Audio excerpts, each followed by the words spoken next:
আমি আজ একটা দারুণ স্বপ্ন দেখলাম, কিন্তু কি দেখলাম সেটা ঠিক মনে পড়ছে না। এরকম কি তোমার সাথেও হয়? আমরা সবাই স্বপ্ন দেখি কখনো আকাশে উড়ছি, বা কখনো বড়লোক হয়ে গেছি, বা কখনো ক্রাশের সাথে ঘুরতে যাচ্ছি। কিন্তু এই সব স্বপ্নের 95%ই আমরা ভুলে যাই। কিন্তু কেন? আসলে সারাদিন আমরা যা যা করি সব তথ্য আমাদের ব্রেন রেকর্ড করে। বন্ধুদের সাথে আড্ডা, কাজের চাপ, বা কোনো পুরনো বন্ধুর কথা, এই সব তথ্য ব্রেন স্টোর করে রাখে। এবার যখন তুমি ঘুমাও তখন ব্রেন একটা বিশেষ পর্যায়ে চলে যায়। তখন ব্রেন সব ডেটাগুলোকে প্রসেস করে, যাকে বলে র্যাপিড আই মুভমেন্ট বা REM। এই সময় আমাদের চোখ দ্রুত নাড়াচাড়া করে, আর ব্রেন একদম জাগ্রত অবস্থার মতো সক্রিয় হয়ে যায়। কিন্তু শরীর তখনও পুরোপুরি স্থির, যেন প্যারালাইজড।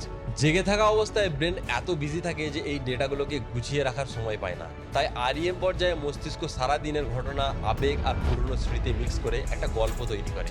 এই গল্পই আমরা স্বপ্ন হিসেবে দেখি। এই সময় মস্তিষ্কের যে অংশ আবেগ নিয়ন্ত্রণ করে সেটা খুব সক্রিয় হয়, তাই স্বপ্নগুলো একদম রিয়েলের মতো লাগে। কিন্তু এই স্বপ্নগুলো ভুলে যাওয়ার জন্য দায়ী মস্তিষ্কের দুটো অংশ, হিপোক্যাম্পাস যেটা স্মৃতি তৈরি আর সংরক্ষণ করে, আর প্রেফ্রন্টাল কর্টেক্স যেটা যুক্তি, সিদ্ধান্ত আর মনোযোগ নিয়ন্ত্রণ করে। এই দুই অংশ এই সময় প্রায় নিষ্ক্রিয় থাকে, ফলে স্বপ্নের গল্পগুলো দীর্ঘমেয়াদী স্মৃতিতে সেভ হয় না। হার্ভার্ড ইউনিভার্সিটির একটা গবেষণা বলছে আমরা 95% স্বপ্নই ভুলে যাই। তবে যেসব স্বপ্নে তুমি খুব ভয় পেয়েছো বা আনন্দ পেয়েছো সেগুলো একটু বেশি সময় মনে থাকতে পারে, কারণ এই আবেগগুলো মস্তিষ্কে গভীর ছাপ ফেলে। বিজ্ঞানীরা বলেন স্বপ্ন ভুলে যাওয়া মস্তিষ্কের একটা ক্লিন আপ প্রক্রিয়া। এটা প্রয়োজনীয় তথ্য মুছে ফেলে যাতে তুমি গুরুত্বপূর্ণ জিনিস মনে রাখতে পারো।